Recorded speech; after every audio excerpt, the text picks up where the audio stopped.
The tribunal deliberated for 2 full days. During that time, Minji remained in her quarters under supervision, not quite arrested but not free either. Her friends visited when they could, bringing food and updates. The entire academy was talking about the case. Some cadets thought she should be expelled. Others were starting to question what they had been taught about humans. Hyunwoo brought the most interesting news. "You're not going to believe this," he said, sitting on the edge of her bunk. 3 different combat instructors requested copies of the security footage. Not for the trial, for tactical analysis. They want to study what you did. "That's insane," Minji said. I just reacted. "There's nothing to study." "That's exactly what they want to study, how you reacted so fast. The specific techniques you used." One instructor, a Talvari named Jenseth, said she's never seen anyone move through an attack sequence that efficiently. No wasted motion. Pure economy of force. Jisoo had different news. Velthor is in trouble too. Big trouble. Turns out when they opened an investigation into his conduct, a lot of cadets came forward. Not just humans either. He's been harsh with everyone. But he saved his real contempt for species he considered weak. There are formal complaints going back months. Will that help my case? Minji asked. Maybe it shows a pattern. That he was looking for an excuse to put you in your place and he went too far. When the tribunal finally reconvened, the hearing chamber was even more packed than before. Word had spread throughout the station that the verdict was coming. Minji took her seat, trying to calm her racing heart. The 3 judges entered and the room fell silent. The Talvari admiral looked at both sides, her crystalline face unreadable. This tribunal has reached its conclusions regarding the charges and countercharges before us. Minji held her breath. After extensive review of testimony, security footage, and expert analysis, we find that Instructor Velthor violated Academy protocols in his treatment of Cadet Minji. His strike against her was assault, constituting excessive force with no legitimate training purpose. He is hereby found guilty of abuse of authority and assault on a cadet. He will be suspended from teaching duties pending a full review and faces possible dismissal from the Academy. Velthor's face went pale, his 3 eyes widening in shock. His legal team tried to speak, but the Admiral held up a hand for silence. Regarding the charges against Cadet Minji, we find the matter more complex. The evidence clearly shows she struck a superior officer, which normally would warrant severe punishment. However, the evidence also shows her actions were defensive in nature, reflexive rather than premeditated, and proportional to the threat she faced. The Admiral paused, letting the tension build. Most significantly, expert testimony has educated this tribunal about a physiological trait unique to humans: the ability to respond to threats through automatic neural pathways that bypass conscious decision-making. This is not cowardice, as has been suggested by some. It is a remarkable evolutionary adaptation. She looked directly at Minji. Cadet Minji, you are hereby cleared of all charges. Your actions, while unfortunate, were justified self-defense. However, we strongly recommend additional training to help you gain better control over these reflexive responses. The Academy will develop appropriate protocols for human cadets moving forward. Relief washed over Minji so powerfully she almost collapsed. Around her, the gallery erupted in noise. Some cadets were cheering. Others looked stunned. The human section was crying and hugging each other. But the Admiral wasn't finished. I want to address something broader while we're assembled. This case has revealed significant misunderstandings about human capabilities. Instructor Velthor taught that humans were weak, cowardly, and unsuited for military service. The evidence shows the opposite. Humans are fast, adaptive, and possess reflexes that border on precognitive. They are not weak. They are different. The Zenthari general spoke next. I've reviewed combat footage from Earth's military history as part of my research for this case. Humans have fought wars for their entire recorded history. They have faced predators, hostile environments, and each other with remarkable resilience. They developed tactics and strategies that many of our species have never needed, because we relied on natural advantages. Humans had no such advantages, so they learned to create them. The human colonel smiled slightly. My species has a saying, necessity is the mother of invention. We got very good at surviving because we had to. What looks like weakness to some is actually flexibility. What seems like cowardice is actually strategic thinking. We don't charge straight into danger because we learned over millions of years that the survivor isn't always the strongest. Sometimes it's the smartest or the fastest or the one who refuses to give up. The Admiral stood. This tribunal is adjourned. Cadet Minji, you are restored to full status. Instructor Velthor, you will report for further disciplinary proceedings. And to all cadets present, let this be a lesson. Never assume you understand a species based on surface appearances. Never mistake different for inferior. As the judges filed out, the gallery exploded into conversation. Minji was immediately surrounded by her friends, all of them talking at once. Hyunwoo was grinning like crazy. Jisoo was crying happy tears. Taiho looked like he wanted to shout from pure relief. Yuna just hugged Minji tightly. But through the crowd, Minji saw something unexpected. Alien cadets approaching, not hostile but curious. A Talvari with green-tinted crystal skin stepped forward first. Cadet Minji, she said formally. I am Jenzeth. I was one of the instructors who requested the footage of your defensive sequence. I wondered if you might be willing to discuss human combat techniques sometime. We have much to learn. A Zenthari cadet, compact and muscular, nodded agreement. I trained with Velthor for a year. He taught us that direct force was always superior.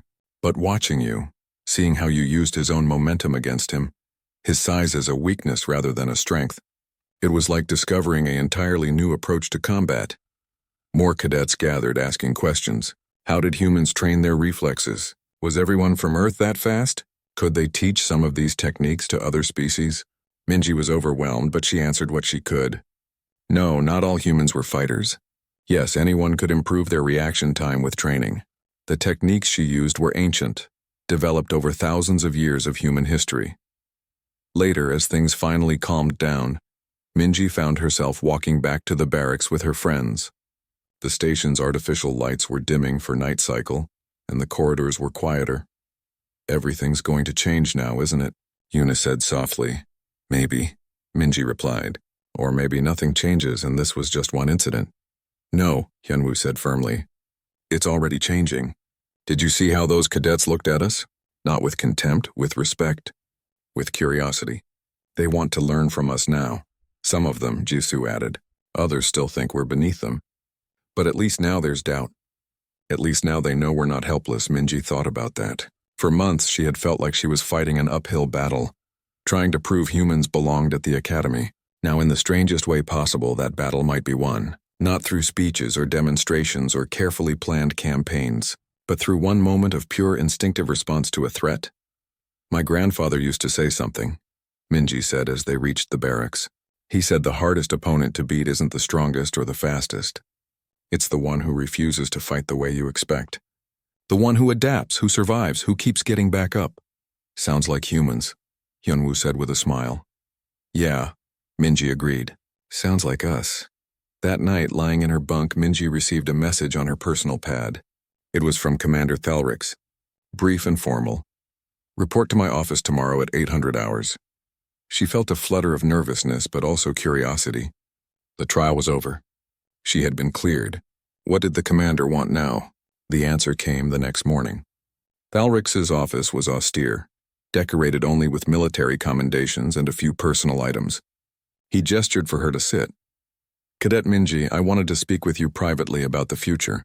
Your case has created significant discussion among the academy leadership. Some believe you should be transferred to avoid further incidents.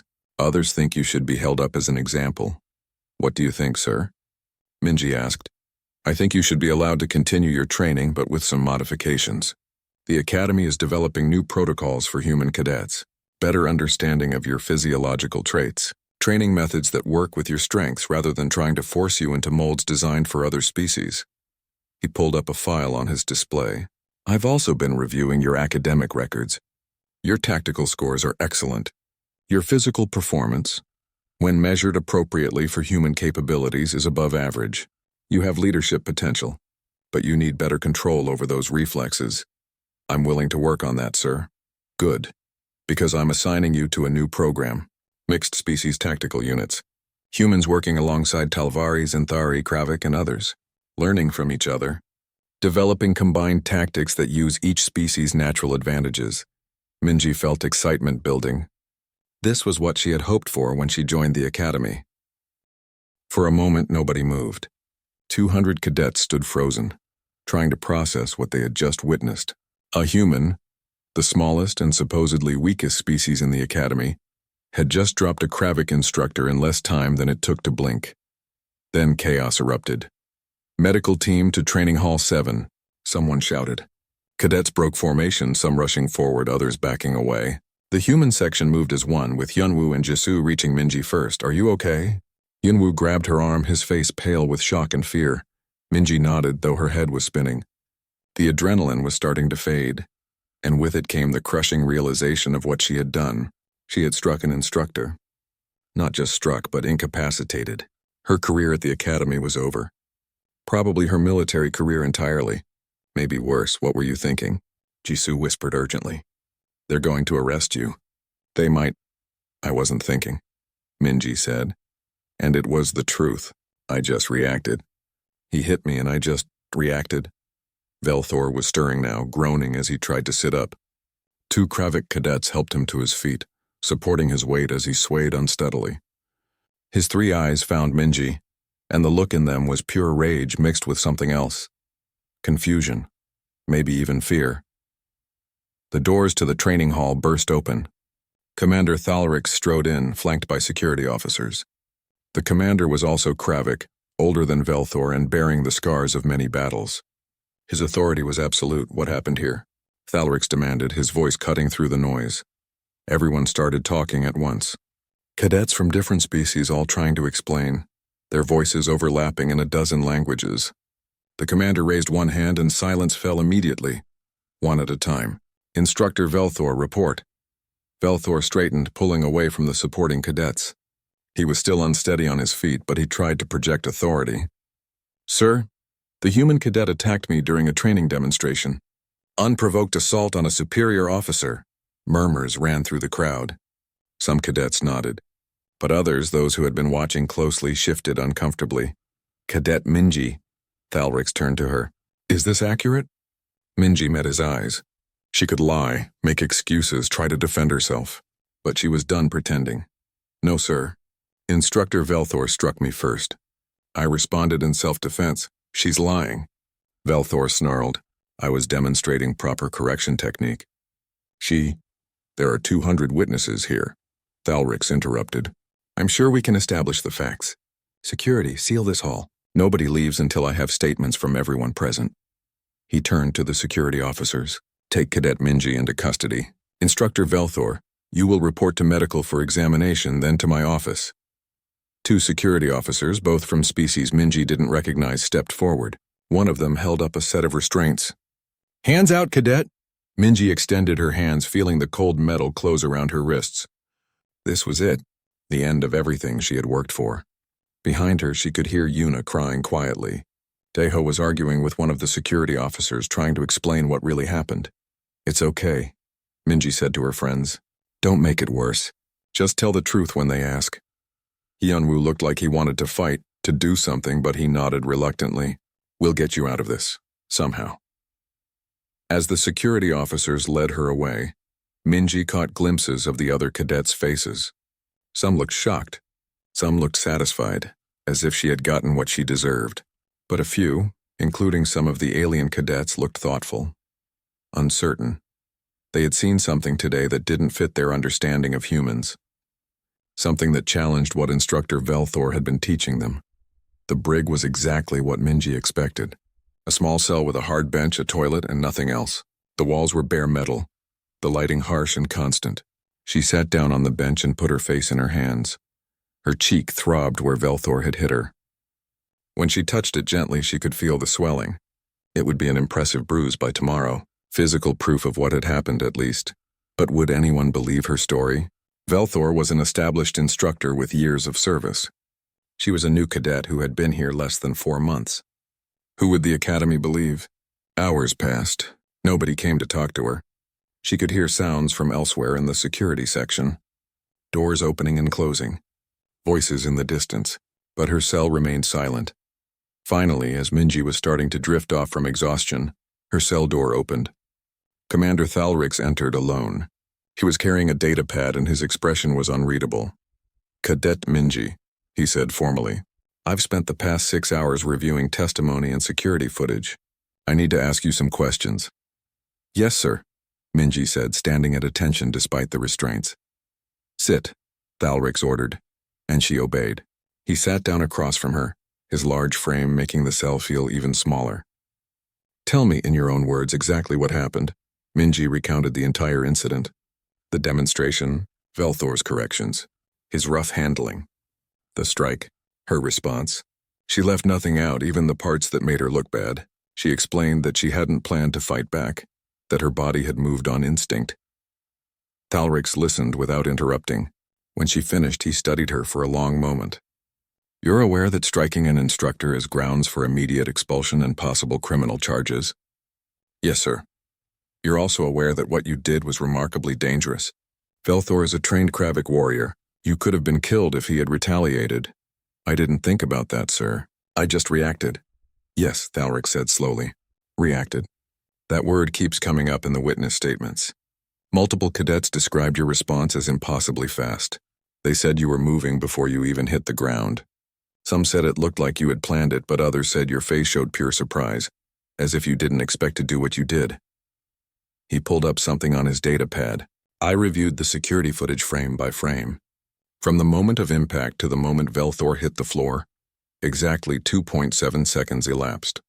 In that time, you executed a fall, recovered, closed distance, and delivered 3 precise strikes to vulnerable points on a species you've only studied for 4 months. How? I don't know, sir, Minji said honestly. My grandfather trained me in combat since I was young. He always said the body remembers. When Velthor hit me, I didn't decide to fight back. I just did.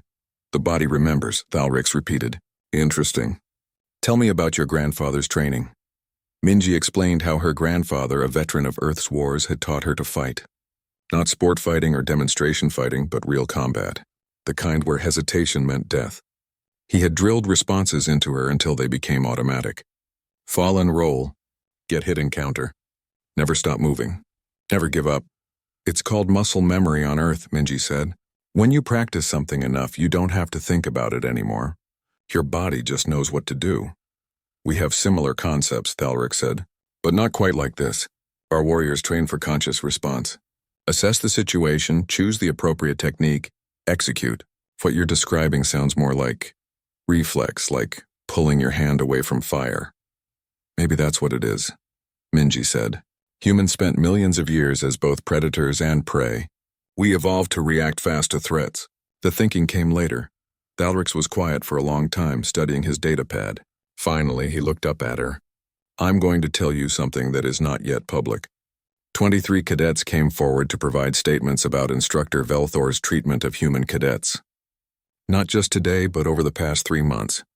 They described verbal abuse, excessive force, and the creation of a hostile training environment. Several of them were quite detailed in their observations. Minji felt a flicker of hope. Sir, I'm not trying to excuse what I did. But Velthor has been pushing us beyond. I know, Thalrix interrupted. The evidence is clear.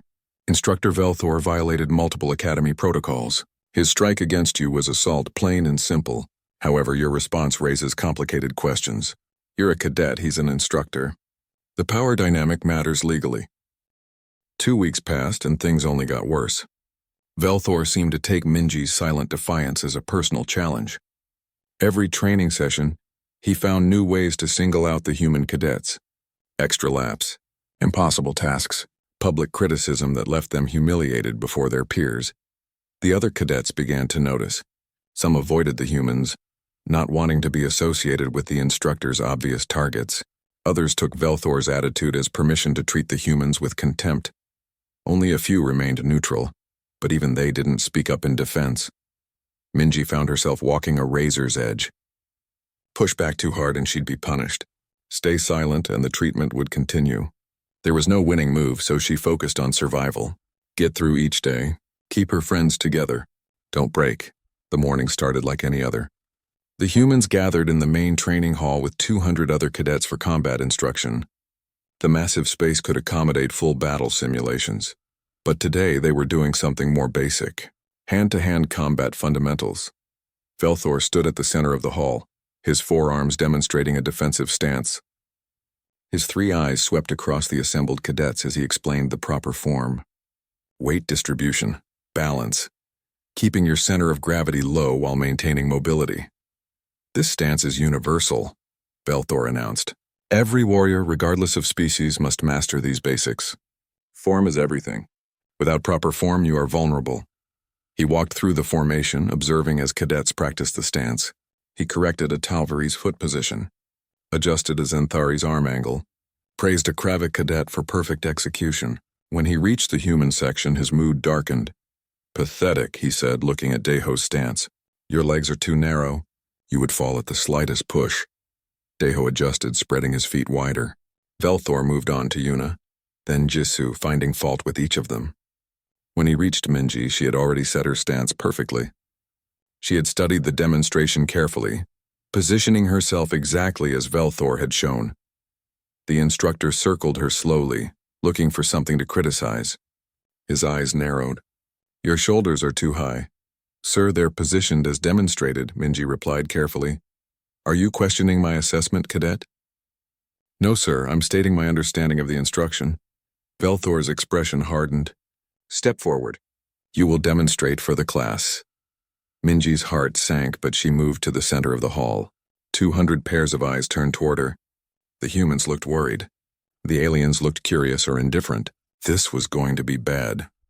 Show the class your stance, Velthor commanded.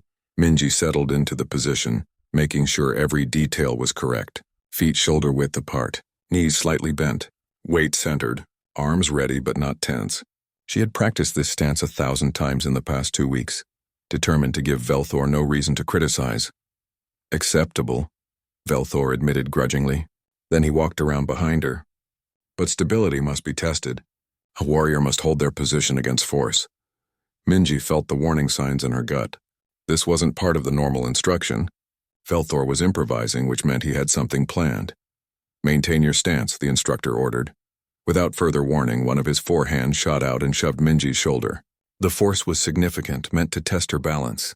She stumbled but caught herself, immediately resetting to the proper position. Again, Velthor said. Another shove, harder this time. Minji gritted her teeth and held her ground, adjusting her stance to absorb the impact. She could hear murmurs from the watching cadets. This wasn't normal training. This was something else. The human tries to resist, Velthor announced to the class. But resistance without proper form is meaningless.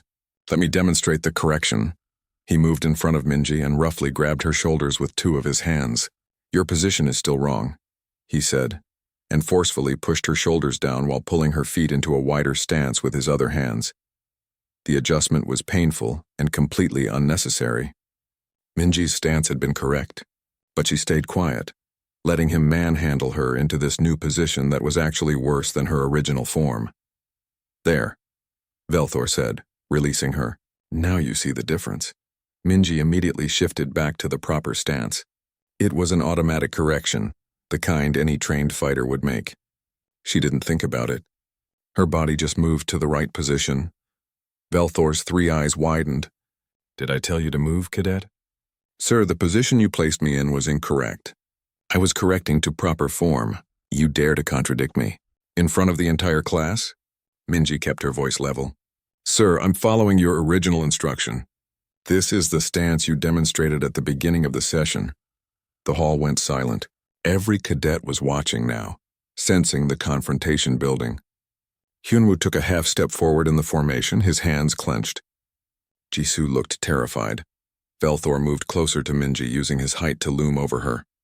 You think you know better than your instructor? You think your primitive human training is superior to Kravik combat doctrine? No, sir. I think I'm following your instructions as given. You are insubordinate, Velthor growled. You embarrass yourself and your species with this arrogance. Perhaps you need a lesson in respect. Minji saw it coming a split second before it happened, Velthor's hand moving up and across. She had time to think one clear thought. He wouldn't actually strike a cadet in front of everyone. That would be against regulations. He was just trying to make her flinch. But she was wrong. The blow caught her across the face with the force of a sledgehammer. For the Kravik, it was probably a light slap. For a human, it was devastating.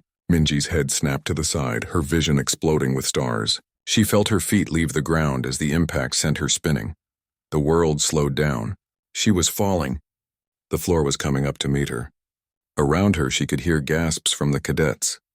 Someone shouted, Hyunwoo was moving forward, breaking formation, but Minji's body was already responding. It wasn't a conscious decision. Her grandfather had drilled it into her from childhood. When you fall, you roll. When you're hit, you move. Never stay still. Never give up. The body remembers what the mind forgets.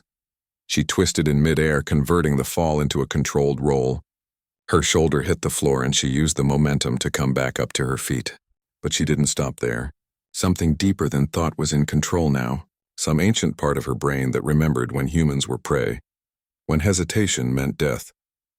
Velthor was still standing where he had struck her, his expression satisfied. He thought the lesson was over. He thought she would stay down or run away or cry. He had no idea what he had just triggered. Minji came up inside his reach, moving faster than she had ever moved in training. Her heel drove into the side of his forward knee, striking the joint where the Kravik armor plates didn't quite meet. She felt something give. Velthor's leg buckled and he started to fall forward.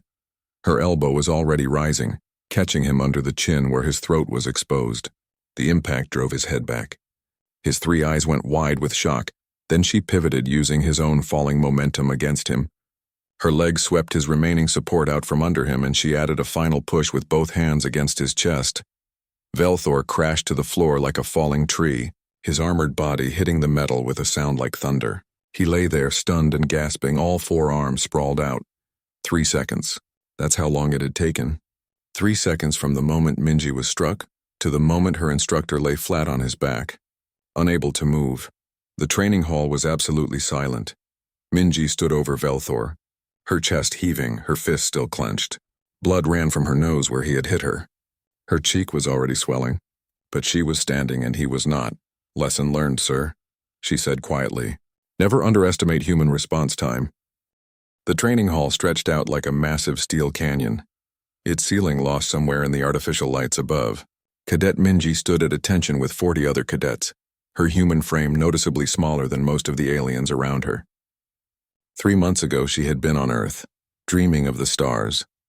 Now she was living that dream, and it was turning into a nightmare. Instructor Velthor paced before them, his forearms crossed in pairs across his armored chest. The Kravik stood 7 feet tall, his blue-gray skin covered in natural plates that could stop most projectiles. His eyes, all 3 of them, scanned the formation with obvious disgust. Again, you disappoint me, Velthor's voice boomed across the hall. The exercise was simple. Advance, engage, neutralize. Yet half of you failed. Minji kept her eyes forward, but she could feel the instructor's gaze settling on the human section of the formation. There were only 5 humans in this training unit. Hyunwoo stood to her left, tall for a human but still short compared to the others. Jisoo was 3 positions down, her jaw clenched tight. The other 2 humans, Daeho and Yuna, looked exhausted. The humans, Velthor said, and Minji's stomach dropped. Once again, you have proven my point. Your species is too weak for the Galactic Defense Force. Minji wanted to argue, but she knew better. In her 3 months at Nexus 7 station, she had learned that talking back only made things worse. The Academy was supposed to train all species equally, but Velthor made his opinions clear. Humans were the newest members of the galactic community, and many of the older species saw them as primitive. Cadet Minji, Velthor called out. Step forward. She moved from the formation, her boots clicking on the metal floor. Every eye in the hall was on her now. There were over 200 cadets present from dozens of species. The Talvari with their 6 legs and crystalline skin. The Morpheus who could change their body temperature at will. The Zenthari whose natural strength made them perfect shock troops. And then there were the humans, soft and small and seemingly useless. Tell me, Cadet. Velthor circled her slowly. In the last exercise, why did you retreat when the enemy advanced? Sir, I was repositioning to gain tactical advantage, Minji replied, keeping her voice steady. Repositioning? Velthor repeated the word like it tasted bad. You mean running away? No, sir. I mean using cover and mobility to... Cowardice, Velthor cut her off. That is what I see. Your species talks about tactics and strategy because you lack the strength for direct combat. A true warrior faces the enemy head-on. Minji bit her tongue. She wanted to say that a true warrior used every advantage available, that humans had fought wars for thousands of years and learned that sometimes the smart move was to retreat and regroup, that charging straight at the enemy was often just a quick way to die. But she said nothing. The Kravik do not run, Velthor continued. The Talvari do not hide. Even the small Zenthari face their enemies with courage. But humans? He turned to address the entire formation. Humans sneak and hide and call it tactics. Hyunwoo shifted beside the formation and Minji caught the slight movement. She knew he wanted to defend her, to defend all of them. But they had discussed this before. Fighting back against Velthor only made things worse. The instructor had connections, seniority, and the respect of the other Kravik officers. The humans had nothing but each other. Returned to formation, Velthor dismissed her with a wave of one hand. Minji walked back to her position, her face burning. She could feel the eyes of the other cadets on her. Some looked sympathetic. Most looked indifferent. A few of the Kravik cadets looked amused, as if watching a child get scolded. The rest of the training session was brutal. Velthor ran them through combat drills that pushed everyone to their limits. For the humans, it went beyond limits. Their muscles screamed. Their lungs burned. Minji watched Daiho stumble during a sprint drill only to be forced to start over. Yuna nearly collapsed during the strength training, trying to lift weights designed for species twice her size. When the session finally ended, the humans gathered in their small corner of the barracks. The room was cramped, with bunks stacked 3 high and barely enough space to move. But it was theirs, away from the judgment of the other species. "I hate him," Jisoo said flatly, dropping onto her bunk. "I know we're not supposed to say it, but I hate Velthor." "Get in line," Daiho muttered, pressing a cold pack against his shoulder. "The guy goes out of his way to make us look bad." Yunwoo sat down next to Minji, his expression thoughtful. "It's not just him. Did you notice the other instructors? They don't stop him. They just watch. Maybe they agree with him," Yuna said quietly. "Maybe they all think we don't belong here." Minji looked at her friends, her fellow humans, and saw the exhaustion in their eyes. Not just physical tiredness, but something deeper. They were losing hope. 3 months of constant criticism, impossible standards, and thinly veiled contempt were wearing them down. "We belong here," Minji said firmly. "We passed the same entrance exams as everyone else. We scored high enough to get accepted. We have every right to be at this academy." "Tell that to Velthor," Jisoo replied. "I would if he'd listen," Minji shot back. "But he won't. None of them will. Not until we prove ourselves." "How?" Hyunwoo asked. "We can't outrun the Talvari. We can't outlift the Zenthari.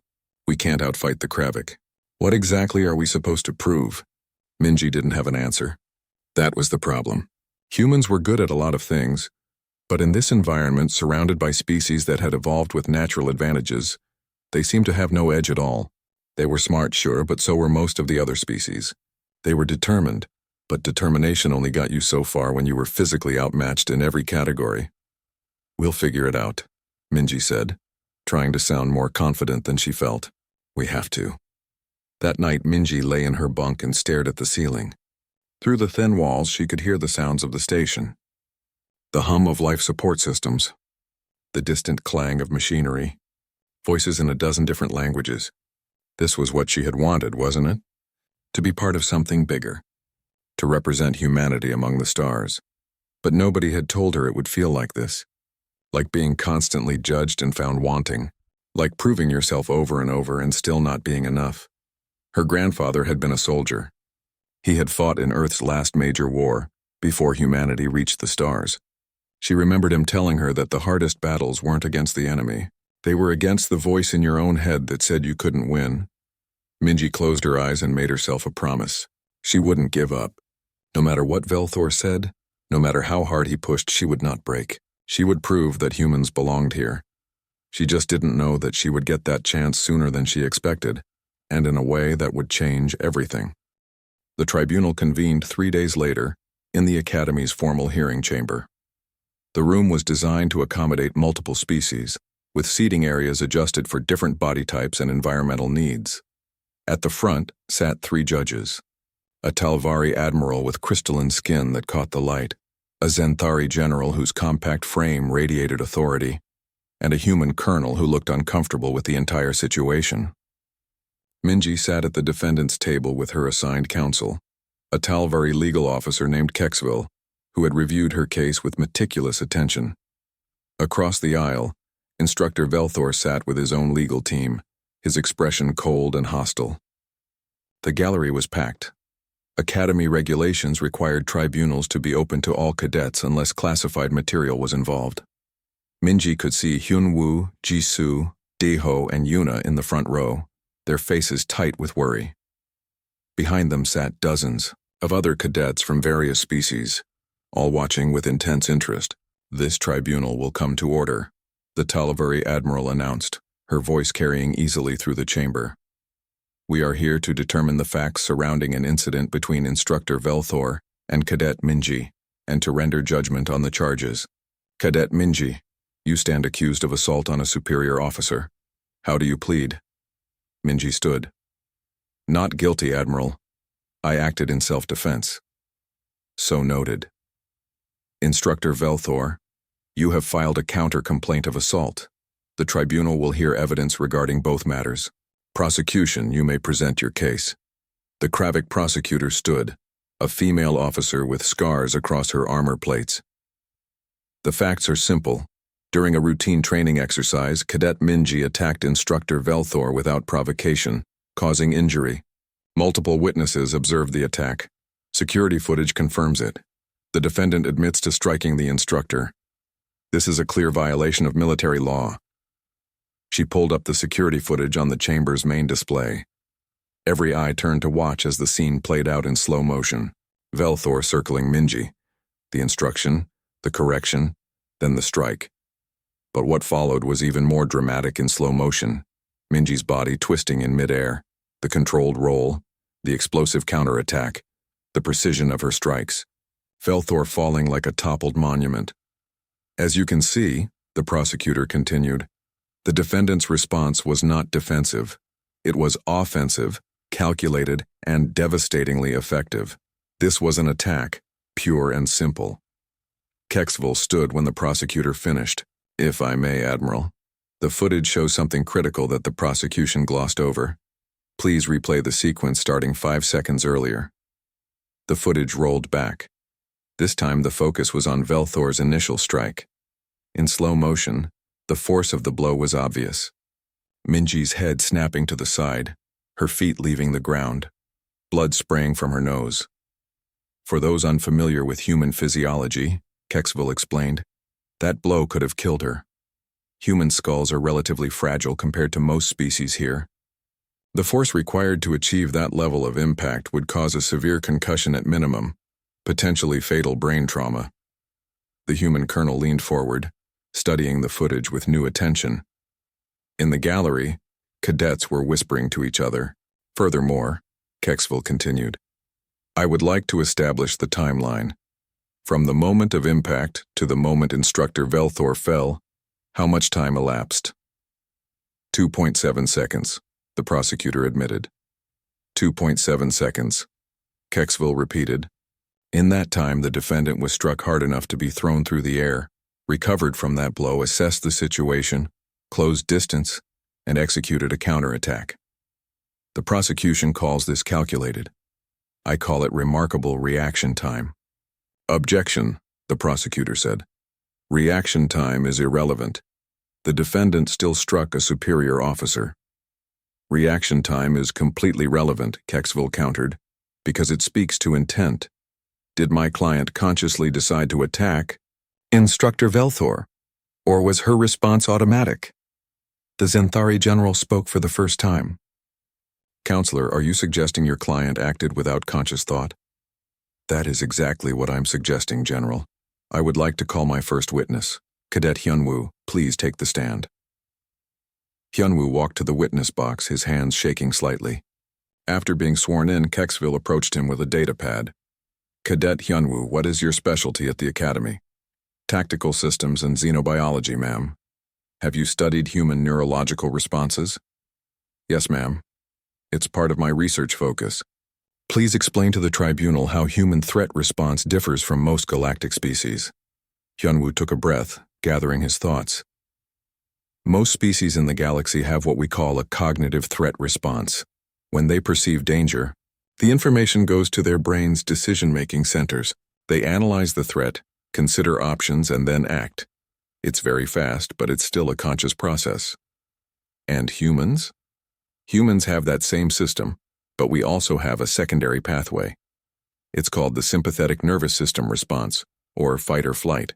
When a human perceives an immediate threat, signals can bypass the decision-making parts of the brain entirely. The body acts before the conscious mind even registers what's happening. Kexville displayed a neural diagram on the main screen. Can you explain this for the tribunal? This shows the human threat response pathway, Hyunwoo said, pointing to the diagram. When Minji was struck, the sensory information split. Part of it went to her prefrontal cortex, the thinking part of the brain. But another part went directly to her amygdala and then straight to her motor systems. She was moving before she consciously processed what had happened. How much faster is this automatic response compared to conscious decision-making? It can be up to 10 times faster. Conscious thought requires the signal to travel through multiple brain regions and across synapses. The automatic response is more direct.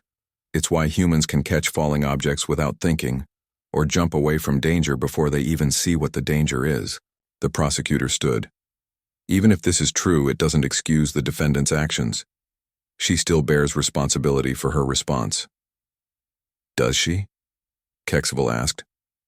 If a Morpheus accidentally changes temperature when frightened, do we hold them criminally responsible? If a Zenthari's strength surges under stress and they break something, is that assault? Or are these involuntary physiological responses? Those are not analogous situations, the prosecutor argued. They are perfectly analogous. The defendant's body responded to a lethal threat with an automatic defensive action. She no more chose to strike back than she chose to bleed from her nose. The tribunal judges conferred quietly among themselves. Finally, the human colonel spoke. I'd like to hear from the defendant herself. Cadet Minji, please describe what you were thinking during the incident. Minji stood and moved to the witness box. Her cheeks still showed bruising, now turning yellow and green. Sir, I wasn't thinking. Not at first. Instructor Velthor hit me and everything went white. The next thing I clearly remember is standing over him. In between, there's just fragments, movement, impact. But no conscious thought about what I was doing. When did conscious thought return? When I looked down and saw him on the ground, that's when I realized what had happened. That's when I got scared. You weren't scared during the actual confrontation? No, sir. I don't think I felt anything during those few seconds. It was like watching someone else move my body. The Talvari Admiral made a note on her pad. This is a fascinating physiological trait. I wasn't aware humans possessed such capabilities. But we still must address the central question. Does an involuntary response absolve someone of responsibility for their actions? If I may, Admiral, Hyunwoo said, still in the witness box. There's one more thing. I analyzed the security footage frame by frame. Every strike Minji delivered was precisely targeted at non-lethal vulnerable points. If she had been consciously attacking, she could have killed Instructor Velthor easily. A strike to the throat instead of under the chin, a stomp to the head while he was down. But she didn't do any of that. Her automatic response was calibrated for defense and neutralization, not killing. How do you explain that? The Zenthari general asked. Training, Hyunwoo replied. Her grandfather trained her for years in defensive combat. That training became part of her automatic response system. Even acting on pure reflex, she defaulted to non-lethal techniques because that's what she had practiced thousands of times. The prosecutor looked frustrated. This is all very interesting, but it doesn't change the fundamental facts. Instructor Velthor was struck. He was injured. Chain of command was violated. Instructor Velthor also struck first, Kexville countered. He used excessive force against a cadet during what should have been a simple demonstration. Multiple witnesses have testified to his pattern of abuse toward human cadets. This was not an isolated incident, which will be addressed separately, the Admiral said. But for now, we must decide the matter before us.